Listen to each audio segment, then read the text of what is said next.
Сонымен кім дұрыс айтады, сунниттер ме әлде шииттер ме? 1000 жылдық бостаулар мен құрбандар. Бейбітшілік болсын, құрметті тыңдаушылар. Мен Марат Құстаев. Осы шығарылымда Алланың бийлік мұрагеріне қатысты даналығын түсіндіремін.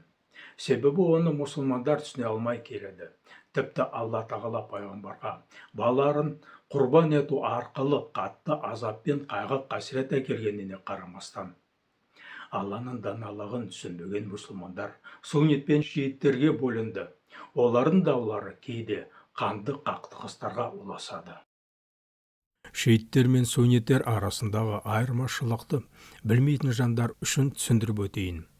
Мұхаммад пайғамбар қайтыс болғаннан кейін билік мұрагерлігі және имамдардың мәртебесі туралы көз қарастарында жатыр. Сунниттер алғашқы 4 халифаны мойындады және халифаны немесе немере ағасы Али және оның ұрпақтары имамдар болуы мүмкін деп санайды. Сонымен қатар шииттер Аллах тағаланың тағайындаған имамдар және сол себепті күнәсіз деп санайды. Ал сунниттер пайғамбардан басқа барлық адамдар күнәһар деп санайды. Дар мағынадағы ұрпақ бұл жағдайда бұл ұл бала, нақты айтсақ, туған ұл баласы дегенді білдіреді. Егер билеушінің билігі ұрпаққа берілсе, онда тек туған ұлына ғана беріледі. Егер ұлы болмаса, онда ең жақын серіктестеріне беріледі. Али немере ағасы пайғамбардың қандас туысы, бірақ пайғамбардың ұрпағы емес. Ал күйеу баласы болса, қандас туы болып табылмайды.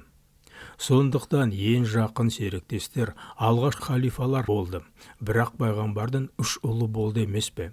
Неліктен олар ересек жасқа дейін өмір сүріп, билікті қолға алмады?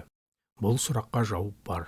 Бірақ алдымен біз оларды қысқаша талқылауымыз керек. Мұхаммад пайғамбардың ұлдары, оған Алланың игілігімен сәлем болсын. Мұхаммад пайғамбардың 3 ұлы мен 4 қызы болған. Касым ибн Мұхаммад. Алланың елшісі Мұхаммад пайғамбардың бірінші ұлы Касым болды. Касим Меккеде өте жас кезінде қайтыс болды. Ол 605 жылы Мұхаммадтың пайғамбарлығына дейін қайтыс болды. Абдулла ибн Мұхаммад. Абдулла Мұхаммад пайғамбардың екінші ұлы. Оның нақты туылған күніне қатысты кейбір сәйкессіздіктер бар. Пайғамбарлық миссия басталғанға дейін, немесе ислам пайда болғаннан кейін. Ол да Алла тағаланың қалауымен 615 жылы өте жас кезінде қайтыс болды. Ибрахим ибн Мұхаммад. Мұхаммад пайғамбардың соңғы баласы ұлы Ибрахим 630 жылы дүниеге келген. Мұхаммад пайғамбар оны Ибрахим пайғамбардың атымен атады. Пайғамбар ұлының ауыр ауруы туралы естігенде, ол Абдуррахман ибн Ауфпен бірге асыраушыға барды. Алланың елшісі Ибрахимді алып, оны сүйді. Осы кезде Ибрахим соңғы демінде болды. Ал Аллах елшісінің көзі ащы көз жасына толды. Абдуррахман ибн Ауф: «О Алланың елшісі, тіпті сен жыладың ғой», деді. Оған ол: «О ибн Ауф, бұл мейірімділік», деп жауап берді. Содан кейін ол одан да қатты жылап, көздерім көз жасын төгіп, жүрегім қайғырып отыр. Біз ештеңе істей алмаймыз, бәрі иеміздің қалауымен. О Ибрахим, біз көріспейтінімізге қайғырып отырмыз. Ибрахим 632 жылы шамамен 16-18 ай жасында қайтыс болды. Мұхаммад пайғамбар ұлының жерлеу намазын басқарды. Ол Мединадағы Әл-Баки зиратында жерленген. Оның Фатимадан басқа барлық қыздарда да қайтыс болды. 632 жылы 8 маусымда Мәсіхтің туылынан Мединада аурудан кейін пайғамбарда өзі де қайтыс болды. Алла тағала батасын және сәлем берсін. Пайғамбардан қызы Фатима оның ауырып жатқанында және қайтыс болған кезде оның жанында болды, және одан кейін өмір сүрген жалғыз баласы болды. Бірақ әкесінен бірнеше ай өткен соң қайтыс болды. Жаратқан ие пайғамбардың өмірін соңғы күндерін сүйікті балаларын жоқтығынан түннекте қалдырғасы келмеді. Сондықтан ол соңғы сағаттарда қасында болған және әкесінің көзін жұмсын деп Фатиманың өмірін сақтап қалды. Пайғамбар өмірден кеткеннен кейін Фатиманың миссиясы аяқталды. Сондықтан Алла оны өзіне шақырды. Мұхаммад пайғамбардың қызы Фатима халифа болған жоқ. Өйткені ол әкесінен кейін бірнеше ай өткен соң қайтыс болды. Мұхаммад қайтыс болғаннан кейін тек Фатима ғана тірі болды. Және оның мұрагерлігі туралы мәселе оның қоғам басшысы ретінде мұрагер болатындығына қатысты емес, тек меншік құқығына қатысты болды. Өйткені саяси билік ер адамдарға беріледі. Осылайша Мұхаммад пайғамбардың билікке өте алатын ұрпақтары қалмады. Сондықтан оның ең жақын серіктесі Абу Бакр халифа болып ерлер кеңесімен сайлады. Неліктен пайғамбарлардың олары қайтыс болды? Өйткені оның бірінші әйелі Хадиджа бай әйел болды және саудагерлерге қарыз берді. Оның тауарларын сату үшін ол Мұхаммадты жалдады. Содан кейін оған үйленді. Ол Мұхаммадты пайғамбарлық миссиясында қолдады. Алғашқылардың бірі болып исламды қабылдады және өзінің мүлкін дінді насихаттау үшін пайдаланды.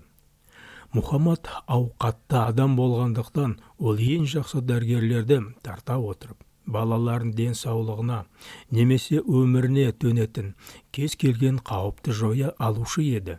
Бірақ оларды өлімнен сақтай алмады. Мүмкін бұл жаратушының еркі болар. Егер бір ол қайтыс болса, оны қайғылы жағдай деп санауға болар еді. Бірақ екінші баласы қайтыс болғанда әртүрлі болжамдар болуы мүмкін. Ал барлық балалар қайтыс болған кезде бұл енді жаратушының еркіне байланысты заңдылық. Неліктен Алла пайғамбардан балаларын, негізінен ұлдарын алып кетті? Осылайша иеміз билік мұра бойынша берілмеу керектігін көрсетті. Ашық дерек көздерде ол қоғам және саяси қайраткер, исламның негізін қалаушы және орталық қайраткері деп жазады. Ислам доктринасы сәйкес, ол пайғамбар болған, бірақ ең бастысы көрсетілмеген. Ол жердегі иеміздің өкілі болған. Барлық пайғамбарлар Адам, Нух, Ибрахим, Муса, Иса, Мұхаммад жердегі Құдайдың өкілдері. Олар әрқайсысы жүздеген миллион адамға, бүкіл жер тұрғындарына жеке жалғыз жіберілген. Сондықтан пайғамбарлардың балалары қарапайым балалар және билеушіге тән және қасиеттерге ие болмау мүмкін. Сондықтан билеуші ең лайықты адамдардан сайлану керек. Алла пайғамбардың барлық балаларын алып, билік мұрамен берілмеу керек екенін көрсетті. Менің ойымша, Мұхаммад пайғамбар кез келген ата-ана сияқты балаларын денсаулығын мен ұзақ өмірін сұрады. Аллаға ол қарапайым адам емес, бірақ оның елшісі жүгінгеніне қарамастан Алла тағала басқаша әрекет етті.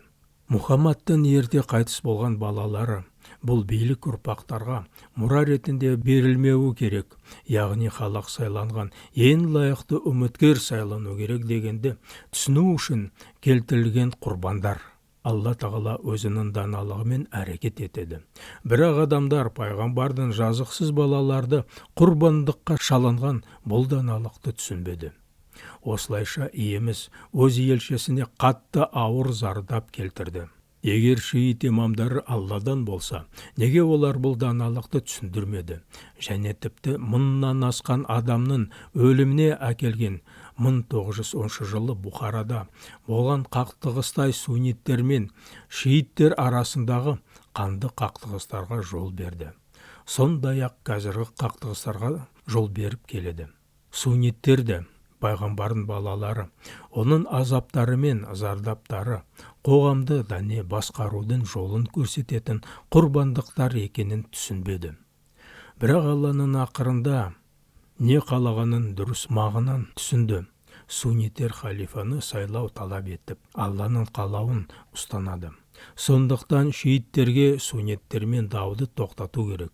Тіпті Алла тыйым салған зорлық, зомбылықты тоқтатулары керек. Енді пайғамбардың балаларын ерте өлімнің себебі түсінікті болғандықтан даулар тоқтайды деп үміттенемін.